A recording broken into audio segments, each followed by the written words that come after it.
So ek drink vanaand daar chocolate. O, baie lekker. Weet jy, ek kan super koud kry, dan drink ek nog steeds koue goed. Dit is maar ek het ernstig gehoor iemand sê as jy wil afkoel moet jy iets warms drink. Ja, ek weet nie hoe werk daai teorie presies nie. Ek het hom nog nooit getoets nie. Die punt is, ek hou nie van warm goed nie. Ek sal soms hot chocolate drink as ek lus is daarvoor, maar net omdat ek lus is daarvoor, nie omdat ek koud kry nie. Ja. Noodwendig nie. En ek drink rooibos tee in die oggend as ek wakker word. Ja, jy sien, En dis dit. Dis jy ook. Hot chocolate as ek lus is. Nee, ek's nie pregnant Ja. nie. Lief moenie my vra nie, ons is live. Ek drink miskien 1 keer 'n jaar, 2 keer 'n jaar hot chocolate en vanaand was een van. So. Hallo almal, ons is live. Ek is so bly, ek is nie meer op 'n ouderdom wat as ek sê, ek is die laaste tyd so moeg. Greta! Was ek sê, hoorie, ek kan nie glo nie, ek het net nou gaan piepie, ek dink ek moet weer gaan piepie. Greta! Ja, Ek is so bly. Ek en Hytjie is daar. Like, wanneer nou? Wat is daar nou 'n boetie of 'n sussie? Beplan julle. Hoor ek Ja. nie lou. Wat gaan jou hare lyk so goed? Wat's happening? Ja. Ja, dan sit net soos ek kyk mooi na myself. Wat is die punt? Dit het niks met babas te doen nie, my magtig. Exactly. Luister, baie mense het altyd dan sit soos, hoorie Greta, wou julle so baie kinders gehad het? En as ek sê, nee, ons het later die ligte afgesit, ons het agtergekom, hulle kom agter die lig aan. So, dit is 'n grappie. Maar altyd as my kinders my sê, as ek sê, liewe magtig, maar julle is besig, nê? Of liewe ouers, julle irriteer vir my, dan sal my kinders sê, mamma wou ons gehad het, en hulle het opgehou om dit te sê nadat ek begin het. As hulle vir my sê, mamma wou ons gehad het, dan sê ek nee. Ek het nie julle beplan nie, ek was net lief vir julle pa. Julle is bloot 'n byproduk. Dan hulle sê, ew, sê ek hou op om dit vir my te sê. So het hulle opgehou om dit vir my te sê. Baie maklik, baie lekker. Baie lekker. Ja. Okay, welkom almal by Troonkamer Waarheid. Amper sê ek lesie nommer 2, nee, sessie episode nommer 2. Partykeer is dit 'n lesie. Partykeer is dit 'n les. Ek hoop almal het 'n lekker week gehad. As dit jou eerste keer wat jy inskakel, comment vir my in die comment. Dis my eerste keer, is my tweede les. As jy iemand genooi het vanaand, of nog wil nooi, doen so. Dit sal lekker wees om nuwe name te sien. Ek het verskeie baie oulike terugvoer gekry van die vorige keer, baie e-posse ontvang. Ek is so bly dat dit wat ons gedeel het en geshare het laasweek is vir julle deurbraak en met julle hart gepraat.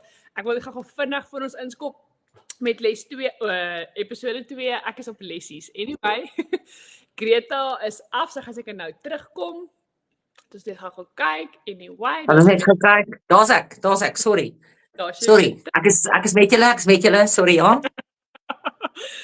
As het laasweek regtig afgeëindig op 'n baie hoë noot, waar Greta gesê het, jy moet nie vir ChatGPT gaan vra nie, jy moet self gaan sit en self hierdie 4 vrae gaan vra en jouself gaan lei en gaan vra waar het jy seer gekry, waar het God van jou vergeet, waar het jy kwaad geraak vir God en waar voel jy het God nie vir jou opgedaag nie.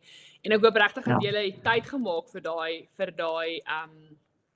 daai aktiwiteit, want ek het tyd gaan maak daarvoor en ek moet sê aanvanklik was dit nie vir my 'n lekker aktiwiteit nie, want ek moes ou goeters weer gaan oproep en myself weer aan die ou gebeurtenis herinner het, maar die bevryding toe ek vir 'n oomblik stil raak en net vir die Here vra, maar wat is wat hy vir my in dit wil sê of in daai episode wil sê in my lewe?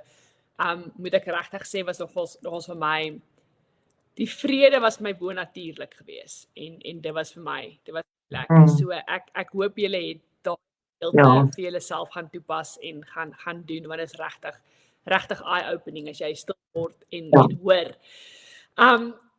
Vir my ek gaan maar ietsie dalk sê, Geraldine. Ek het eendag was ek by 'n vroue ding, en daar's 'n vroutjie gewees wat 'n kosbare getuienis gegee het. Nee, sy het pad gestap met borskanker. Sy was baie jonk nog. Jy weet mense het mos al so stereotipe idee in jou kop dat dit ouer vrouens is wat borskanker kry en so. En in haar getuienis, ek was in die gehoor gewees en in haar getuienis het sy 'n paar keer gesê dat toe God vir my kanker gegee het, nê, of toe God hierdie kanker oor my pad gebring het, en dan sal die hele tyd iets in my wat net my hand wil opsteek en sê, nee, wag, en dan kry ek so twitch, verstaan jy, en dan, en almal wat my body language kan lees, is soos, Greta wikkel oor ietsie rond, en ek het direk na daai vroue ding, het ek na een van my vrouekampe toe gery, en wat ek aanbied, en toe begin ek daai aand, en ek vra vir die vrouens, wat weet jy van God, en by wie het jy dit geleer? Wat weet jy van God, en by wie het jy dit geleer? En Geraldine, nee, dit was eye-opening, dit was soos, what? Om te dink, wat weet jy van God? Ek weet, hy is liefde, hoe weet jy dit? Ja. Hoe weet jy dit? Waar het jy dit geleer? God is getrou, want sy woord sê so, okay, waar sê sy woord so? Waar is die evidence daarvan? Waar is die, en dan besef ek, so baie van ons pyn, en goeders waardeur ons nie werk nie, is omdat ons 'n baie slegte teologie partykeer het oor wie God is. Ons het 'n slegte teologie oor wie hy is, wat hy toelaat, hoe hy werk, en selfs wanneer ons journey met, Here wys my, waar was ek, wat het ek geglo, waar was u, wat ek al word dit, die heeltyd is daar 'n filter van wat ek in my wese glo, van wie God is. Ek het altyd 'n ding wat ek voel, dat God is jou pa en jou ma is jou eerste mense by wie jy vergifnis gesien het, genade gesien het, versorging gesien het, beskerming gesien het, liefde gesien het, nabyheid, intimiteit, besorgdheid, empatie, dissipline. God is jou ma en jou pa is die eerste mense wat daai goed vir jou gewys het, hè? En sê nou maar jy het by 'n ma en 'n pa groot geword, want dit is jou eerste autoriteit. Dit is ma en pa. Dis die mense wat gesag het oor my. Dis die mense wat die liefste is vir my. En hulle het my abandoned. Of hulle het my baie straf gedisciplineer. Of hulle het 'n skerp tong gehad. Of hulle was performance driven. Verstaan jy? Soos alles gaan oor wat jy moet presteer. Of alles het gegaan oor status. Of alles was baie diep sonde besef in hoe hulle jou geleer het en goeders. Dan besef ek net, ons sien later God so. Met ander woorde, sê nou maar, jou ma of jou pa het 'n baie sterk ding gehad van kritiek, nê? Of jy is die swak skakel in die gesin, jy is die teleurstelling. Nou soek jy God. En nou kyk jy na ander kinders van die Here, en dan sien jy, dit gaan met daai en goed, en dit gaan met daai en goed. Dis seker omdat want dit is jou identiteit in God. Jou identiteit is so baie gefilter deur wat jou ma en jou pa vir jou was, en wat jou identiteit in jou gesin was. Dat al wil ons partykeer journey deur seer goeders in ons lewe, dan staan daai filters nog steeds vas. Amazing. Ek moes ook baie van daai goed gaan neersit het en vir myself gaan uitfigure het wie's God vir my.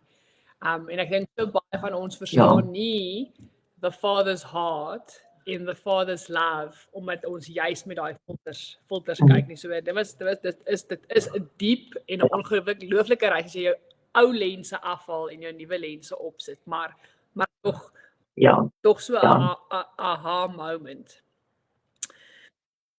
Ja, maar dit is hoekom, Geraldine, dit so belangrik is, dat mense sal check in watter kerk hulle is. En dit gaan nie daaroor om een kerk af te kraak, of 'n volgende ene op die hemel, of te sê, tradisioneel is reg, of charismaties is reg. Dit gaan nie oor 'n tipe kerk nie. Dit gaan oor, jy kan in die mees charismatiese kerk wees, waar daar elke Sondag bevryding gedoen word, met swak teologie. Jy kan in die mees konservatiewe kerk wees, met baie goeie teologie. So, 'n mens moet regtig waar nie net vat, dit is wat die kerk my leer, ek moet Jesus gaan besoek vir myself, ek moet God gaan soek in die woord, sodat ek kan hoor, that's a very bad representation of who he is. Verstaan jy? Sodat ek kan sê, ek moet uit hierdie kerk uitskuif, want dit wat hulle represent van wie God is nie wie hy is nie. En dit maak al my groei moeiliker, as daar 'n swak verteenwoordiging of 'n swak teologie is van wie Jesus is. Absoluut.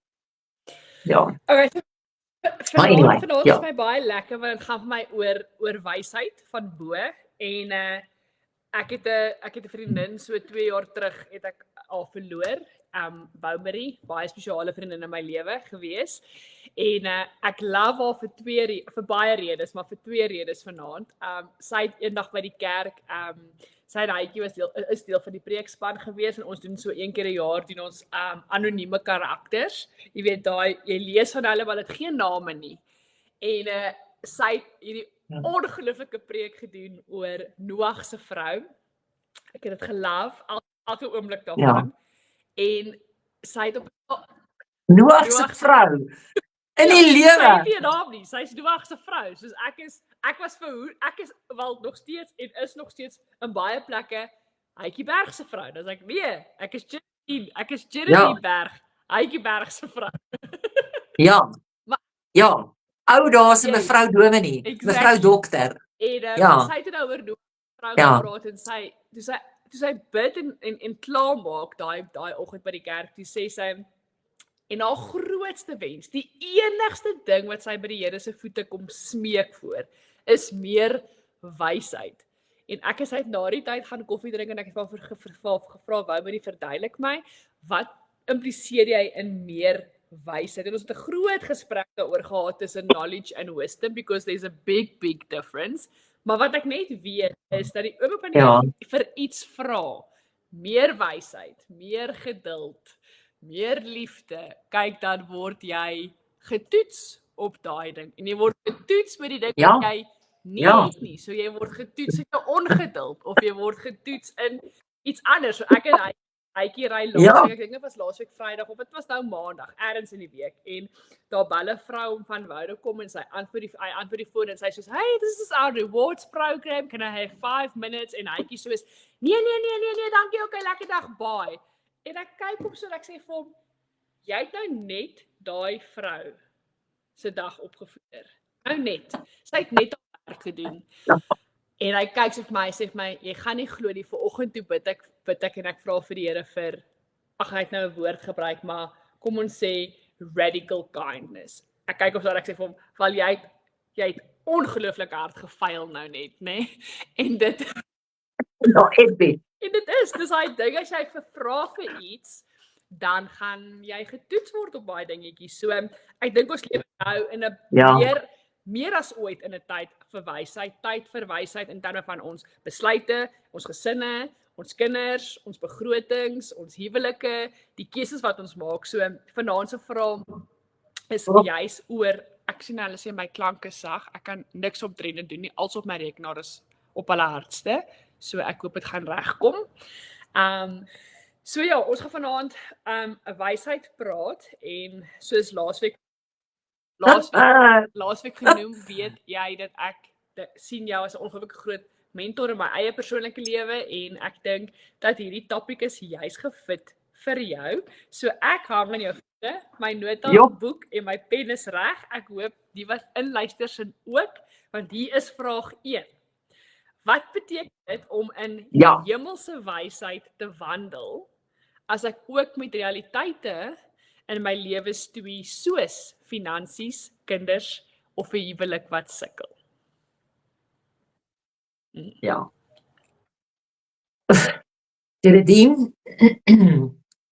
ding is dat ons moet besef dat wysheid maak al daai komponente beter. So dit is nie ek kies wysheid versus my gesin, wysheid of my huwelik, wysheid of my finansies nie. Dit is die oomblik dat ek wysheid kies, dan word daai goeders beter. Verstaan jy? So dit is nie ons dis nie ek wil probeer wys wees, maar hier sit ek in my huwelik. Dis die triekie ding om die wysheid in jou huwelik in te bring. En dan kan mens maar net eintlik teruggaan na die woord toe, en die woord sê wysheid begin met die dien van die Here. Nee? Dis waar wysheid begin. Spreuke sê dit. Spreuke sê wysheid begin. Waar begin jy om wysheid te kry? Om die Here te dien. Nee? So ek het al gevind dat mense voel wysheid is soos 'n gift. Dit is soos 'n iets wat something that is bestowed upon you. Dis is en engele het saam gesing en toe is jy net die wysste mens wat ek ken. Nou, daar is mense wat 'n aanvoeling het vir sekere goeders, wat 'n beter kundigheid het en alles, maar dis nie noodwendig wysheid nie. So as ons godly wisdom, as ons heavenly wisdom, soos wat jy dit noem, hemelse wysheid soek, dan besoek ons eintlik een ding, en dit is gehoorsaamheid. Want dis waar wysheid lê, is in gehoorsaamheid. En gehoorsaamheid kan nie plaasvind as jy nie deel met jou eie vlees nie. Nee? So, as jy deel met jou eie trots, met jou eie vlees, jou eie ek, jou eie selfsug, jou eie behoeftes, en jy sê, ek verstaan dat om die Here te dien, beteken, I have a heart's posture of a servant. I want to serve. Verstaan? Dan tree jy al klaar met meer wysheid op. Hoekom? Want dit is hoe ons die Here dien. Is ek pursue gehoorsaamheid met die Here, maar ek weet, my ou vleesie wil nie gehoorsaam wees nie. My vleesie wil sekere goeders nie doen nie, maar die oomblik dat ek hierdie ou ding kan onderdruk en sê, Here, wat sê u woord? Wat sê u woord? Al voel dit vir my nie soos die regte ding nie, al voel dit nie vir my dit maak nou sin nie, al voel ek dit is onregverdig, dan kom ons agter, dit wat ek gekies het en dit wat ek gedoen het, was toe op die eind van die dag wys. Verstaan? So wysheid is nie 'n gevoel nie, wysheid het niks met jou intellek te doen nie, wysheid het niks te doen met ervaring nie, maar dis iets wat groei in die gees, soos wat jy groei in gehoorsaamheid. En jy groei net in gehoorsaamheid as jy toetse deurkom. Ja. You have to pass the test. You have to pass the test. En in die lewe, dis nie die Here wat ons toets nie, maar die Here toets ons gesindheid. En dit laat my altyd so dink aan waar is dit? Ek dink dit is Romeine 5 wat sê, those who endure will gain character. And those who have character will always have hope and not be disappointed. Nee? Nou dit klink nie soos wisdom nie, maar as ek in wysheid wil loop, dan beteken dit, ek moet kan besluite neem wat los is van my vlees. Ek moet goeders kan doen wat nie vir my kop noodwendig sin maak nie. En die enigste manier hoe ek dit kan beter en beter en beter doen, is as ek agterkom, ek het my vlees laat endure, ek het die moeilike fase endure, en my godly character het gegroei. So dis hoekom jy kan maar gaan kyk. Wie ook al jy reken as wys in jou lewe, jy kan maar gaan kyk. Hulle het dit nie altyd maklik gehad nie. Hulle het iewers toetse gepas. Hulle kan iewers vir jou 'n storie vertel. Hulle het 'n testimony. Hulle het iewers 'n nugget wat hulle uit die troonkamer uit geleer het met baie persoonlike en diepe en moeilike dikwels ervaring. En dan vertrou ek jou wysheid. Verstaan? So, vir my, okay, so dit is net eers wat wysheid is. Ja. Nou? En dan is dit vir my belangrik dat ek moet weet, as ek wil hemelse wysheid, soos jy dit nou noem, wil hê in my huwelik, in my finansies, in my ouerskap, in daai goeders, dan beteken dit ek moet daai goeders nie apart sien nie. So ek moet nie sien, ja Here, ek weet ek moet nou hierdie doen met my man of my kinders, ja ek weet. En ek weet ek is veronderstel om nou my 10de te betaal, Here, ek weet wat u woord sê, maar kan ek net eers vir u verduidelik van my moeilike kleuter? Of kan ek net eers vir u sê van hierdie verdomde tiener van my, verstaan, wat attitude het? Of Here, u ken my man. Dan sê dit soos, ja niggie, ek hoor al daai goedjies. Dis pragtig, dis wonderlik, maar wat sê my woord? So ek dink wanneer ons gekonfronteer word met realiteite, soos kinders, huwelik, finansies, gesondheid, wat ook al, dan is die wyse ding om te doen, is om te gaan en te sê, but in these key areas, what does the Bible teach me? So ek moet die woord se waarheid gaan soek in daai areas. Ek moet dit gaan soek.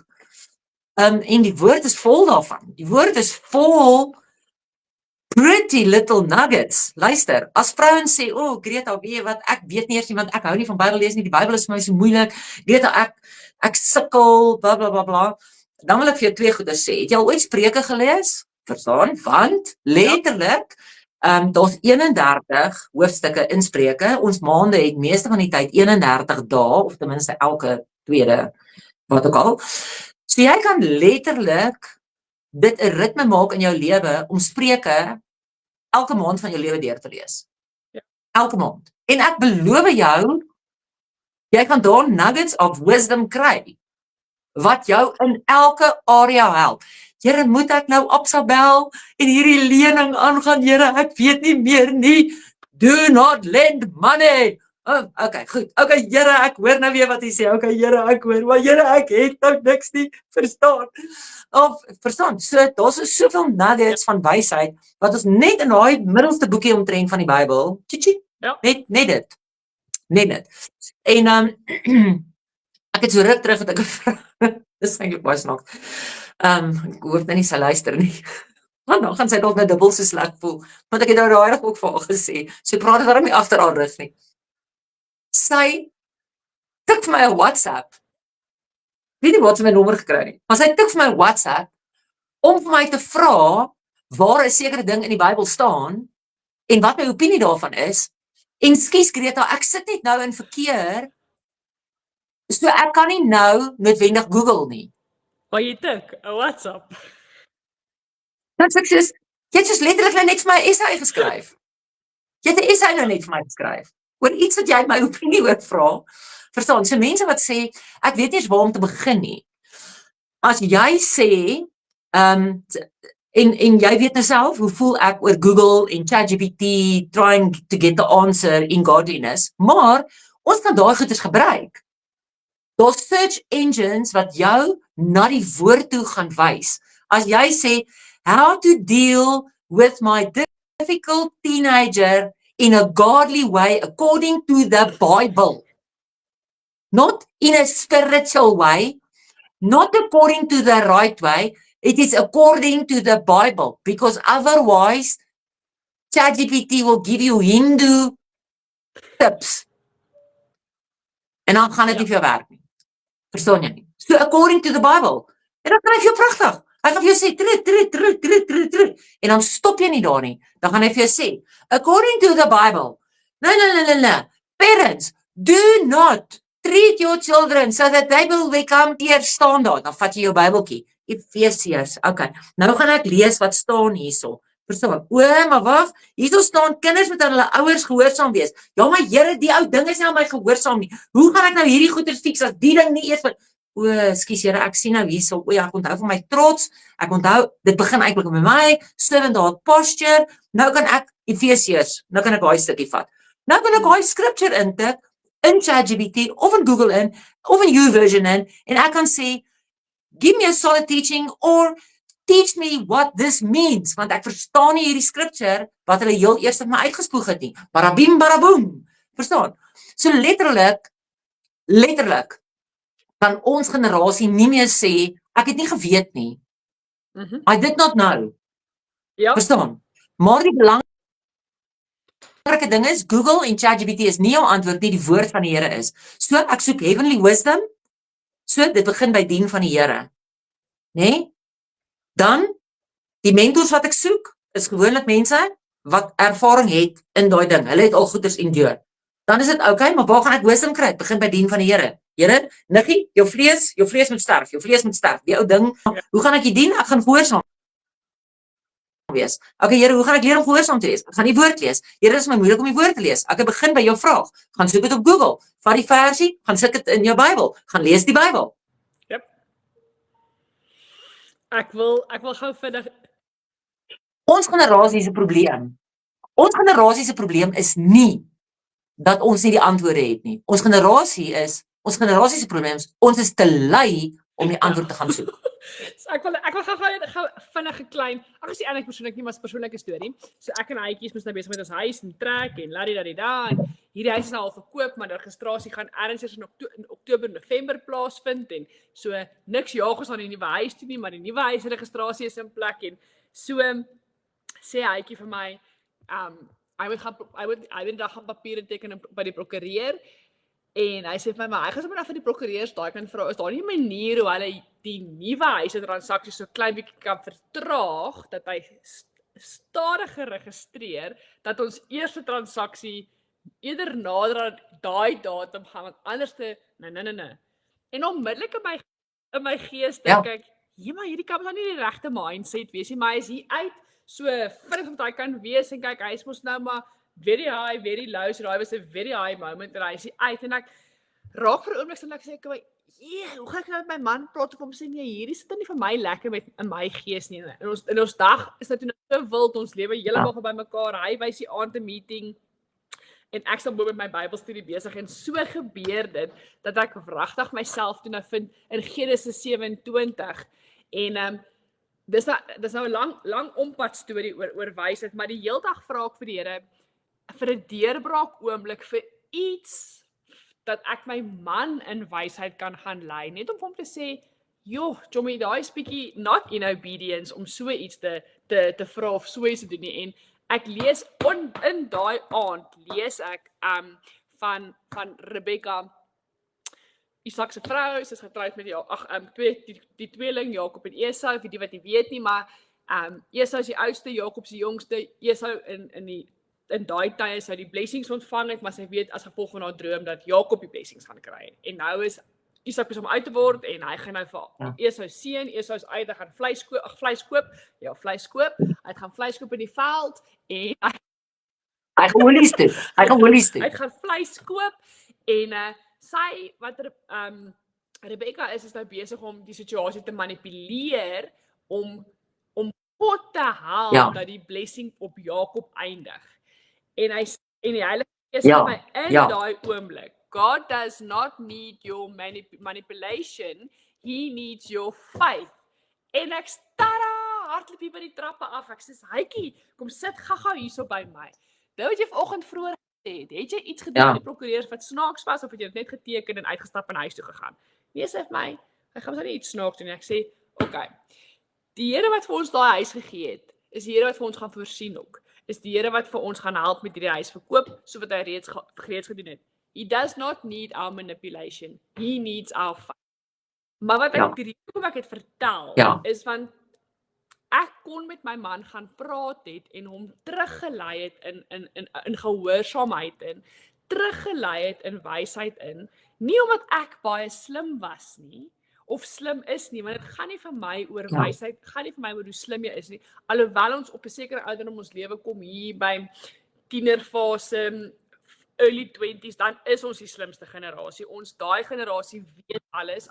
Ja, verseker. Hoor, ek wil net sê, ek is al bevoorreg, ek het al 4 super slim mense in my lewe, in my huis gehad, ek is so bevoorreg dat ek al 4 sulke in my huis gehad het. Ek het eerstens ervaar. Ek is regtig een van die slimste mense, tieners in my ouers se huis gewees, maar dit gaan nie vir my oor hoe slim ek was, of hoe groot ek opgedaag het nie, dit gaan vir my oor hoe afhanklik was ek in daai oomblik vir die Here om met my te praat, sodat ek my man kan kom vertel uit die woord uit. Ek wou nie kom Heitjie kom vertel uit my conviction uit, of vir Heitjie kom reghelp uit die wetgewing, of wat die wet daaroor sê nie, want jy nou so gelekker gepraat van onkunde. Ek wil net sê, in terme van regswêreld is onkunde nog nooit te verweer gewees nie, maar ons vandag het nog minder 'n rede om te kan sê onkunde.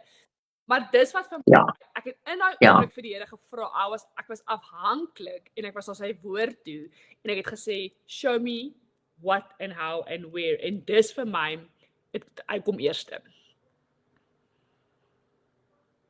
Ja, absolutely, en die mooi deel vir my is die woord van die Here wat sê, soek en jy sal my vind.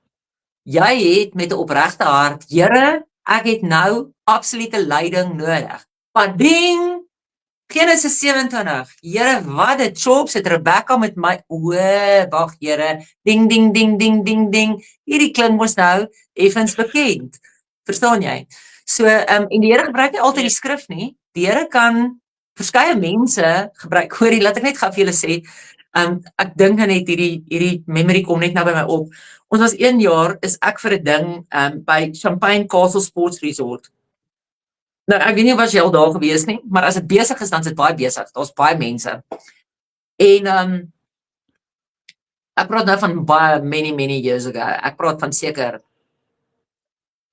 20 jaar terug. En so ek is 'n relatiewe jongeling in die gees en elke ding, verstaan, daar's 'n klomp goeie dat ek nog net absoluut borrel van af weet. En iemand met my 'n redenasie gehad oor wie die Here is en alles, en ek staan letterlik tussen al daai massas mense, en ek is soos, Here, ek weet nie eens of is U die waarheid nie. Ek bedoel, letterlik is hierdie net intellektuele goeders wat ek vir myself besluit het, en wat nie, en ek daai hele, jy weet daai oeroue redenasie van, ja, maar wie sê ons is reg, verstaan jy, wie sê ons geloof is nou beter, blablabla, maar nou staan ek hier met 'n innerlike stryd, daar op die trappies, daar by Champagne, by die resort. En ons massas mense, daar het 'n bus gestop, so daar's klomp mense wat afklim en alles. En ek is soos, Here, as U die absolute enigste een is, dan moet U dit vir my wys. En Geraldine, I kid you not, voor die Here, draai daar, hy het nog 'n blou T-shirt al gehad, hy draai om, en op sy rug staan daar, Jesus is die antwoord. Ek is soos, well, weet wat, as dit enigstens nader was, sou Gabriel my moes wakker maak langs my bed. Verstaan jy? So, partykeer moet mens moet net soek. Mens moet net soek. Ja. Ja. En dis waar ek terugkom na daai bad theology. Want partykeer dan karring jou ore, jou geestelike ore is toe, en dan gaan ek altyd terug na, jy moet mentors of 'n community in jou lewe hê wat jy kan opbel, en sê, luister, ek struggle met hierdie ding, kan jy asseblief saam met my bid? Hoorie, ek weet nie hoe om hierdie ding te doen nie, wat is jou raad? Therefore we are a body of Christ. Ja, ek wil net bysit, hierdie is regtig net my persoonlike opinie, maar dis vir my regtig 'n challenge as ek met mense praat of met vrouens werk wat vir my sê, jy weet, hulle luister elke oggend op pad werk toe hierdie podcast en daardie sermon en larry-darry-da, en dan my volgende vraag, okay, maar wanneer lees jy jou Bybel?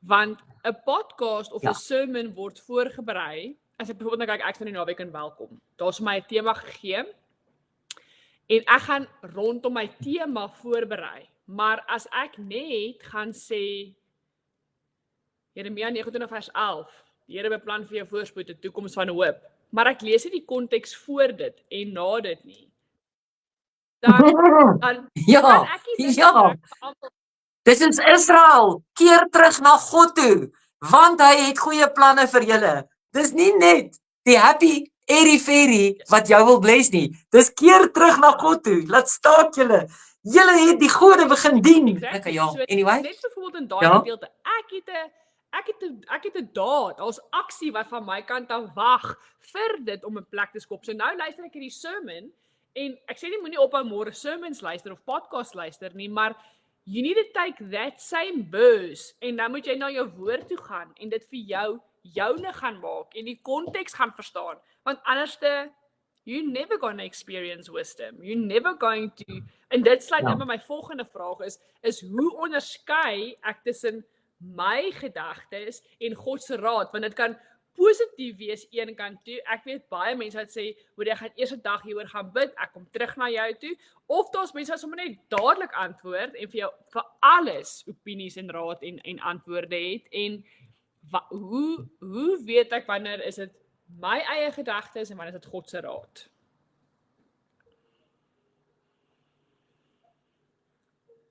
God se raad gaan nooit buitekant sy woord wees nie. Buite die lyne van sy woord nie. Nooit. Ja. Never. Ek kry een keer, ek dink ek het dit al 'n paar keer vertel, so miskien het jy dit ook al gehoor. Kry ek hierdie vrou wat vir my 'n lang e-pos stuur. En dit is eintlik vir my verstommend hoe gereeld ek sulke goeders kry. Maar daai dag was vir my net soos 'n wat the jobs. Tannie, hoor jy jouself even? Lees stadig deur jou eie e-pos. Lees hom stadig deur. Want sy skryf vir my, hoe vertrou sy al vir hoeveel jare die Here vir 'n man? En sy skryf hoe sy haarself begin afsonder het vir 'n man. En hoe sy absoluut haar lewe net in heiligheid begin lewe het vir 'n man. En hoe sy gevas het vir 'n man. En hoe sy, kyk, luister, hierdie girl is 'n professionele gimnas, want sy het deur elke hoepel gespring wat moontlik beskryf word in die Bybel. Dit het sy gedoen vir 'n man. En sy sê vir my, en toe het die Here vir haar 'n man gestuur. Nou lees ek die e-pos. Ek is soos prys in die huis. Hoorie, dis mos nou deurbraak lees. En die volgende oomblik is dit asof iemand my in my maag slaan. Want toe staan daar, hy is wel op hierdie stadium nog getroud. Ek ken die storie, ja. Dus ek sê, Nikkie, ek weet nie wat jy snyf nie, maar jy moet onmiddellik stop. Sit dit neer. Ek weet nie wat jy drink nie, maar hou net op. Hou net op.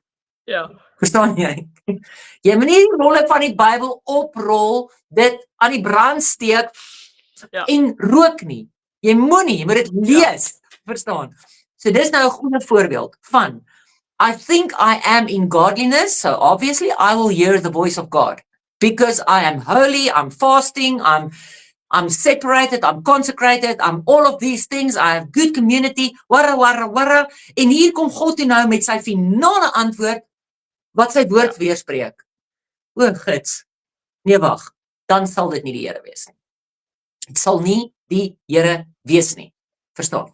So, Geraldine, as ons wil onderskei tussen my eie koppie en God se raad, dan beteken dit, en ek gaan altyd daarna toe terug, en dit voel altyd vir my, asof ek nie wyser en dieper antwoorde het as dit nie, maar jy moet gaan kyk wat God se woord sê.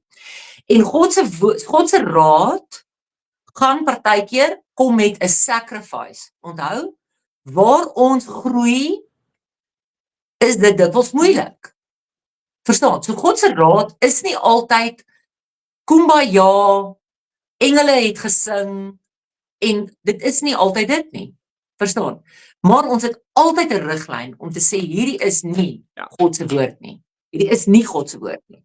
So ek gee nie om hoe my gut vir my sê, hoe ek 'n gevoel het. Verstaan? Ek wil al 'n poef toe kry. As iemand vir my sê, Greta, weet jy wat? Ek wil net vir jou sê, ek het 'n stemmetjie. Dit voel vir my soos 'n stemmetjie. Dan sê ek soos, maar jy moet ophou stemmetjies hoor. Dis die probleem, Tannie, hou op stemmetjies hoor. Verstaan jy? Of ek het 'n gevoel. Ja, dis jou verdomde probleem. Jy het 'n gevoel. Verstaan? Hou op om gevoelens te hê. Dan sê dit soos, ja, maar Greta, die Here het vir ons vrouens 'n 6de sintuig gegee. Ek het dit nog nooit raak gelees in die Bybel nie. Ek weet nie waarvan jy praat nie. Verstaan jy? Ek het nie 'n koekoeklou waarvan jy praat nie. Nee? Ja, het hy 'n discernment gegee? Ja, that's something entirely different. Verstaan? So, ons moet gaan kyk waar ons God se raad soek en waar ons sy stemmetjie soek. Want as jy sê, maar Greta, weet jy wat, ek het iemand gaan sien, sy het hier getrek langs die pad in 'n karavaantjie, dit was 'n ou tannie met krale om haar nek, en ek voel net die Here gebruik allerlei soorte mense. Dan sê ek soos, girl, as jy wil gaan luister na Torah, Tarot, wat s'daai goeterkaarte, as jy wil jou handpalmpie laat lees, as jy jou ouma nou nog wil besig hou met teeblare, om te hoop dat God vir jou iets gaan wys, hy gaan nie. Hy gaan nie, want God operate nie so nie. Verstaan? So ek dink is baie belangrik dat ons moet weet, ons moet in 'n sekere beginsel moet ons weet wat God se woord sê. As ek 'n vraag het, wat sê die prinsipel van God se woord? Die prinsipel. Die prinsipel is moenie iemand belieg nie. Punt klaar. Dis 'n prinsipel.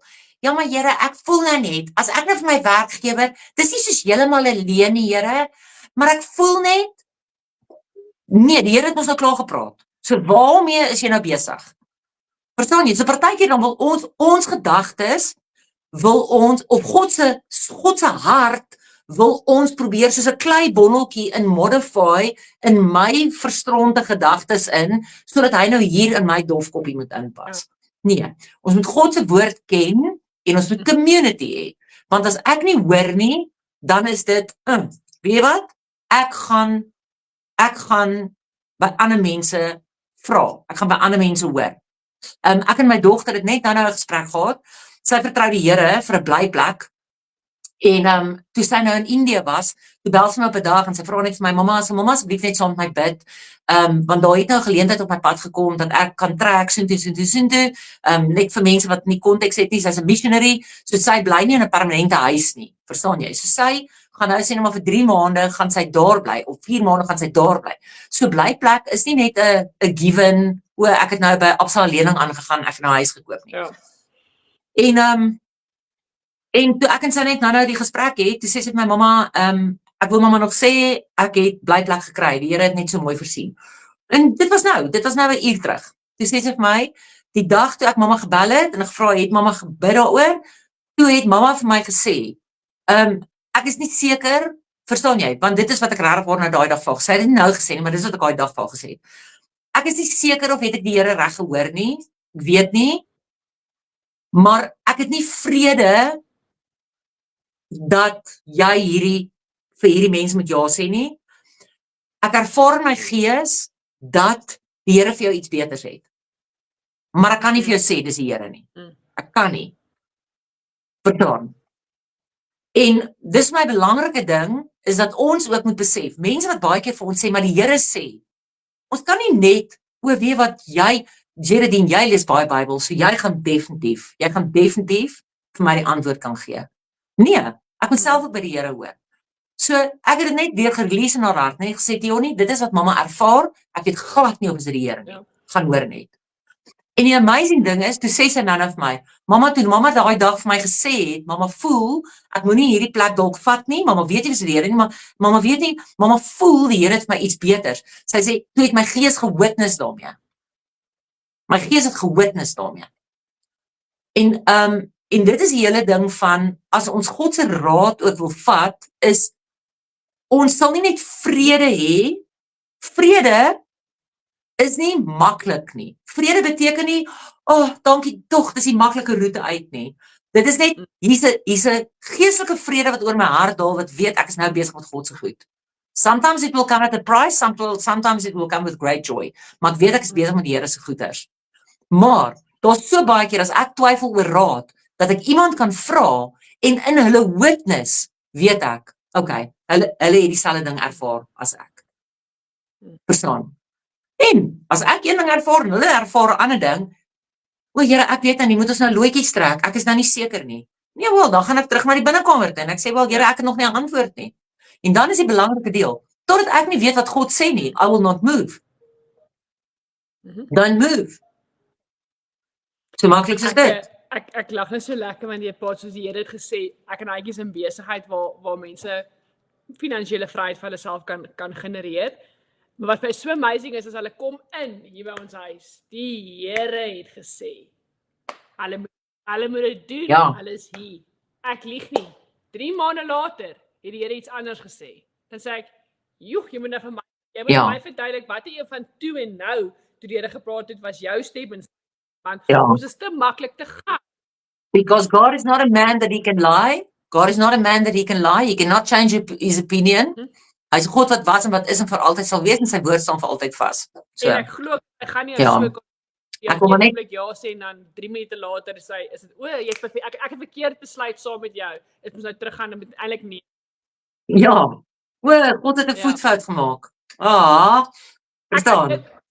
God kry 'n geel kaart. Ja, sin bin toe met jou vir 10 minute, gaan probeer weer. Raak. Ja. Ek wil maar net op 'n ligte noot wil ek sê, partykeer dan kry ek mense wat vir my sê, Greta, die Here het gesê ek moet jou kom sien. Dan sê ek, maar ek doen nie berading nie. Ja, maar die Here het gesê ek moet jou kom sien. Wanneer het hy dit vir jou gesê?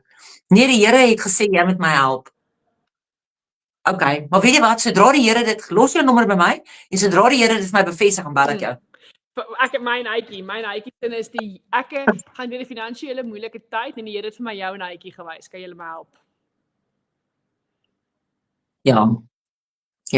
So, ek wil net gou vir jou sê, wow, prys die Here, dit het hulle gewys, want ek hoop te koop julle vir hulle 'n Bybel. en sê, "Wel, jy gaan nie glo nie, hier is soveel principles hierin. So die Here het jou na die regte adres toe gewys. Want ons het 'n Bybel vir jou. Maar jy gaan Ons het nie hom. glo nie, Ja. In my klein stukkie wat ek nou voorberei het vir hierdie, het ek 'n quote van jou neergeskryf van een van jou worthy women. As jy nie weet wat om te doen nie, doen niks tot jy vrede voel. Daar's op. Greta Ek kan nie glo. So, dis die raad en ek het ook hier geskryf. Hoe weet jy hierdie goeders van my? Hoekom het jy quotes van my? Love it mos. Ek is mos baie admin sterk. So ek het mos al vir jou gewys. Hier is my Bybelstudie. Highlightertjies en notaatjies en pennetjies. Dit is hoe ek leer. So ek onthou net soveel beter as ek rof skryf en dan mooi gaan skryf. Dit is hoe ek Maar kan ek asseblief as die Here my kom haal, nê? Nee, as ek na huis toe gaan, kan ek vra dat jy 'n boek sal skryf oor wat ek gesê het? Ja. Nou maar jy het 'n baie beter idee. Baie beter idee. Weet jy, ek het letterlik ek het nie papiere nie. So as jy sê ek het dit gesê, Geraldine, ek kies om jou te glo. Ek kies om te glo dat ek dit gesê het. Ek het regtig, ek het 'n notaboek, van my notaboek gaan dit in my mooi boek wat ek vir my eendag los en van my mooi boek gaan dit in my Bybel in. En dis 3 keer na mekaar. En dis so mooi. So anyway, jy maar ek en jy het nie saam voorberei nie en hier is my kort antwoord. Hoe onderskei tussen my gedagtes en God se raad? God se raad is vol vrede, selfs wanneer dit jou uitdaag. It's not always an easy decision. My eie gedagtes is dikwels gejaag, reaktief en gebaseer op vrees of mense se opinies. Daarom moet ek God se woord ken, want sy stem sal nooit teen sy woord gaan nie. My kort antwoord, there it is. Dis is wat. Hoekom doen jy 'n live saam met my? Sê net die goeters, man. Doen net 'n live flippin alleen en sê net luister, hierdie is die waarheid, punt klaar. Punt klaar. Maar kyk nou net. Kyk net gou-gou. Ek wil hê dit moet iemand daar buite nou encourage. En regtig die Here is my getuie. Ek kan vir jou sê al wat ek rondom my het, is ek het 'n glas Coke Zero, ek het 'n Bounty papier hier rondom my, ek het 'n aircon remote. Dit is al waarop ek my hande nou hier kan sit. Dit is wat ek hier het, nê? Nee? So ek het nie goedjies hier rondom my nie. En die Here weet, ek het niks voorberei nie. Ek het nie gaan, hierdie is die vraag wat Geraldine wil vra. Ek moet 'n bietjie niks, nul. Nee, want almal wat mos nou al goed genoeg ken weet. Ek skryf nou nie 110 goedjies neer nie. Ek wil graag soos julle mense wees. Ek wil graag soos jy wees. Ek wil net nader kom, laat daai salwing en daai gift van jou net, Here, asseblief, kan dit so werk dat dit net oor my sal kom? Verstaan? So, my kinders het al vir my actually boeke gekoop om net te begin journal. I suck at it. I literally suck. En dan is die amazing deel, dat die waarheid stem altyd ooreen. Jy kan dit op enige plek gaan soek, die waarheid gaan die waarheid wees. En Geraldine, daar sê jy presies, wat ek nou eintlik in 'n 30 minute poging probeer verduidelik het, sê jy, baraboom. En dis presies dieselfde. Ja. Okay. Ek wil net vir jou sê, hoekom ek so baie notas maak, is want ek het baie gesukkel op skool met swattings. Goed wil nie in my kop bly nie. My langtermyn geheue is fantasties.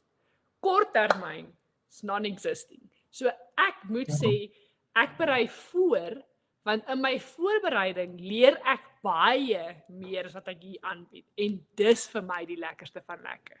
Hierdie is 'n kort weergawe van wat ek 'n week lank by die Here se voete gaan sit en hoor het. Saterdag se voorbereiding, ek kan nie wat ek in 7 dae gekry het en geleer het in 'n uur praatjie toepas nie. So dis absoluut vir my lekker om voor te berei en my man weet, dis my tyd in my dagboek. Jy gaan nie is op by die kantoor in my kantoorie bo nie. Dis my tyd. Waar ander mense vir 'n uur op jouself op die foon gaan sit en scroll, that's my time. En dis hoekom ek so voorberei. Dis so cool. Okay. Dis so cool. I love it. I feel encouraged. Die volgende vraag kon ek nie voorberei het nie. My boek koop. Ek gaan vir jou eer gee. Ek het baie. Ek weet dit. Ek sê vir Aitjie, wat is my lekkerder as om eendag vir hulle buite kan sê, hier's al my notas. kyk wat staan vir jou daarin uit en wat praat met jou en I hope that her Bible journey gaan nie vir so worsteling. Ek het op 35, ek het hierdie jaar 35 geword. Ek het hierdie jaar eers begin. Oh, ek het hierdie jaar 53 geword. Ons is so swappies. So jy kan dit sluit. Wil jy ouderdom omdraai of wil ek my ouderdom omdraai? En ek sê nee, ek is okay nog. Want ja, ek laat 53. Jy kan doen wat jy wil, maar ek kies 53. Ek kies 35. My rug is al reeds 53, maar dis okay. Die volgende vraag. Ja? Kan jy getuienis van hoe God se wysheid jou huis of 'n situasie verander het? Jo. Ek dink ek moes 'n bietjie oor dit gaan dink het, maar ek het nie.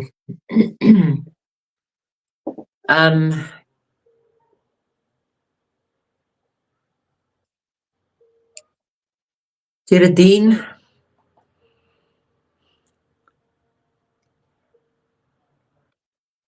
my kop probeer gryp na spesifieke testimonies toe.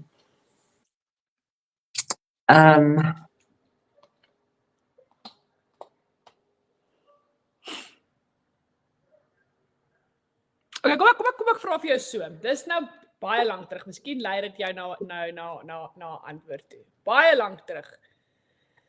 Kyk, het die media jou uitgehaal omdat jy uitlatings gemaak het oor gay couples, homoseksualiteit. En ons kan so maklik terugval en sê, okay, miskien moes ek eerder stil gebly het want ek het nou party mense se gemaaksone so 'n bietjie geskit. But you didn't. Hoe voel jy? Ja. You stepped in boldness, you spoke the truth. Hoe voel jy dan? Okay. Kyk daai en ek dink dit is hoekom ek nou aan spesifieke getuienis probeer dink rondom my huishouding. Want jy vra, hoe het wysheid my huis verander? Verstaan? So dan dink ek aan, jy weet, my kop gaan randomly na byvoorbeeld ek gaan nou uitkom by die uitlatings en goed. As ek sal nou kom daarna toe want ek dink ek gaan dan 2 vrae half met een antwoord. Wysheid van God se woord. My een dogter het swanger geraak op 22. Buite die eg. En dit was 'n baie moeilike tyd gewees, want dit was net nadat ek op al die voorblaaie en wat ek op tydskrifte en lamppale en goedjies was. Ek hoef nie paal te dans nie hoor. Ek is net randomly anders op pale, verstaan jy? So maar jy weet, en ek is baie geridicule in daai tyd, jy weet, want ek is nou hierdie vrou wat altyd voor staan en vir kinders sê, jy weet, van seks en seksualiteit en al sulke goeders, maar nou gaan my eie dogter en sy raak swanger alles, maar mense het nie my oudste dogter se brokenness en haar absolute rebellie en haar seer en goeders besef, waardeur my kinders moes werk, en daarmee maak ek nie daarvan 'n piepie kompetisie nie, want daar's baie vrouens wat nou na ons luister, wat self deur affairs is, wat self deur egskeidings was, wat self deur moeilike goeders was, maar ek dink, daar is iets anders wat gebeur wanneer jy deur 'n baie publieke, smerige egskeiding gaan, en dit is in die tydskrifte. Verstaan jy? Jou kinders, hulle beleef dit net anders. Verstaan jy? Want almal weet en almal praat en almal het 'n opinie en hulle het byvoorbeeld op een van my dogters se lokkers het van die maats 'n papierdag vasplak en gesê, is jy so lekker soos jou pa? Verstaan jy? Sulke goeders. So my kinders het baie eerstehandse bullying van wildvreemde mense en gehad. En my oudste dogter het toe weggeloop van die huis af. Ek was nog in die Kaap gewees en die een oggend toe ek ek jok. Ja, die oggend toe ek bel om te sê, hey, mamma wil net vir julle almal sê, geniet die dag, wat ook al voordat julle skool toe gaan. toe is my tweede oudste dogter, toe sy soos, mamma, hier is 'n probleem, Giaan is nie by die huis nie. Wat gaan aan? Hoe bedoel jy, sy is nie by die huis nie? Mamma, haar goed is weg, sy het van haar goeders gevat en alles, en ons bly in 'n estate in Pretoria, en toe het hulle op die sekuriteit gaan kyk, en my heel eerste ding was in my kind se gebrokenheid, van wat met my en Frans gebeur het, en baie goeders wat net so verkeerd gegaan het, in haar gebrokenheid, was my heel eerste gedagte, dis so net 'n testimony wat ek share, my heel eerste gedagte was, ek is bang sy gaan selfmoord pleeg, want sy was in 'n absolute gat van depressie, en want sy is 'n baie sensitiewe kind, sy het die mooiste hart, sy is 'n ongelooflike gevoelsmens, so hierdie ding het haar regtig baie diep geruk, en toe ons op die sekuriteitskameras kyk, toe sien ek sy het haar hondjie saam met haar gevat toe sy weggeloop het. Toe besef ek, okay, sy gaan nie selfmoord pleeg nie, want sy sal dit nie aan Tito, sy sal dit nie aan haar hondjie doen nie, sy sal nie haar hondjie los nie. So daai hondjie bly nou by my, al is my kind al vir 5 jaar in die Kaap, en wat ek al bly sy al daar, maar Tito bly nou nog hier by my, en Tito is net my gunsteling hond in die hele wêreld, want hy was my teken van hoop daai dag, maar in elk geval. En ja, so sy het 'n baie swaar pad gestap, en toe het sy 'n verhouding betrokke geraak met Mila se pappa, en hulle is tans getroud, hulle is nou getroud, hulle is nou 2 maande terug getroud, en het 'n baie mooi testimony en alles. Maar die dag wat sy my gebel het, God se wysheid, hoe God met my gepraat het, en hoe dit my huishouding geraak het, dit voordat ek by die uitlatings kom. Dus God het, voordat sy swanger geraak het God vir my gewys sy gaan swanger raak.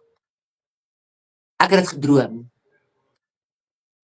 Ek het gedroom hoe sy vir my sê sy swanger. Ek het dit nooit aan haar gekommunikeer nie, want ek wou nie iets oor haar uitspreek nie, ek wou nie, verstaan nie, ek het net dit by die Here gelos. Maar ek glo in my hele hart dat die Here iets in my hart kom voorberei het, omdat die droom my so ontstig het. En die dag wat sy my gebel het, was daar 'n paar goed wat onmiddellik vas was in my wese. Die verlore seun, mamma, ek het buitekant toe gegaan, ek het my lewe geleef, die verlore seun, kom huis toe, ek gaan 'n ring aan jou vinger sit. Verstaan? En ek as mamma het in daai oomblik, en ek weet daar's baie mense wat my pad stap, ek wil net weer sê, ek het hom baie publiek gestap.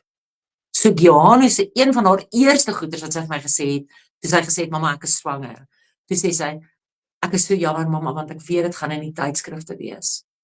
So my kinders het groot geword met die realiteit van, as daar iets in ons huisgesin gaan gebeur, dan moet ons weet, dit gaan publiek wees. En ten spyte van dit, het God 'n stuk wysheid van sy liefde in my hart kom sit, wysheid van wat ek weet van die Here, dis die woord. En dis nie 'n gevoel van 'n mamma nie, want daar is mammas, wie se dogters na hulle toe kom en sê, mamma, ek is swanger, en dan jaag hulle kinders weg. So, verstaan jy, so hierdie is 'n vaste woord waarheid wat ek geweet het van verlore seun. Ek het geweet van vergifnis. Ek het geweet dat God elke mens lewensverloop vasbepaal het voor die vaslegging van die aarde. So die babietjie met wie my dogter swanger is ook deel van God se hart en sy beplanning. Het God die seks beplan? Nee. Sou God in elke familie laat gebore geword het, as hulle eers getroud was en in sy weë geloop het? Ja, maar God het sekere goeders toegelaat, want hy laat selfs ons sonde toe. Maar hy laat alles ten goeie meewerk. So in daai oomblik, my hartsgesindheid waarmee ek my kind ontvang het die fondasie geword van so baie genesing vir haar. So baie. So dis 'n stuk wysheid, dis nie ek het my kind jammer gekry, dis 'n stuk knowledge, wat gekoppel is aan wysheid van wat God se woord in hierdie oomblik sê. En daai wysheid gaan gepaard met 'n stuk oorlogvoering van, byvoorbeeld, om jou nou 'n idee te gee, sy het, toe sy het teruggetrek Pretoria toe, sy het by my gebly, en nou begin haar maagie te wys en alles, en dan sê ek, hoorie, so kom ons gaan winkel, so dan sê sy, mamma, ek dink nie ek moet gaan nie, ek wil net liewer, mamma, ek wil nie mense met my langs, dan sê ek soos, ekskuus tog, nou is dit warfare. So ek verstaan, ek het wysheid oor hoe die vyand operate. Hy wil haar in shame hou, hy wil haar in guilt hou, hy wil haar in regret hou, hy wil haar in fear hou. So dan staan my wysheid dat ek uit God se woord uit en uit jare se ondervinding en journey saam met God staan op en sê ek sal nie shame toelaat nie, ek sal nie jou guilt toelaat nie, ek sal nie hierdie goeders toelaat nie. So weet jy wat? Ons gaan die vyand presies wys hoe God werk en hoe redemption werk. So dis wat trek vir jou aan want ons gaan winkels toe. Ja, maar mamma, ek wys nou al so baie, dan sê ek my skarrebol, weet jy wat, you are gonna walk in the shops with me and you are gonna walk tall. Jy gaan jou koppie optel en ons gaan vir jou baba kleertjies soek. Nou, vandag, klaar, gepraat. Verstaan jy? Ons gaan dit nie anders doen nie. Aan hoe God se liefde wat gekoppel is, onthou, wysheid begin by die dien van die Here, so ongeag my mamma hart kon net sowel gesê het, weet wat, ek is Greta Wit, ek weet die huisgenoot het 2 maande terug oor my geskryf, ek was op die voorblad oor my man, verstaan, ek kan net dink wat gaan hulle aan my doen, nee, ek hoor nie wat die huisgenoot sê nie, ek hoor nie wat die rapport of die beeld of wie ook al sê nie, ek gaan die waarheid pursue, want wysheid begin by die dien van die Here, so geen nie om wat die omstandighede is nie, ek gaan die regte ding doen, verstaan, en dit het my kind se lewe verander, dit het letterlik my kind se lewe verander, so, ja, en ek het eintlik, dis so amazing testimony, op so baie maniere, Geraldine, oor ek verpes eintlik die woord, ek weet jy het dit nou gebruik, maar die uitlatings wat ek gemaak het, want dit is eintlik nie uitlatings nie, maar, wie is dit my, ek het in 2019 'n boekie geskryf, en ek het dit eintlik so mooi geskryf, want wat baie mense nie van my weet nie, is dat ek 'n baie noue pad gestap het met homoseksualiteit in my eie gesin, in my eie familie, ek het 'n baie noue pad gestap met hierdie goeders. So,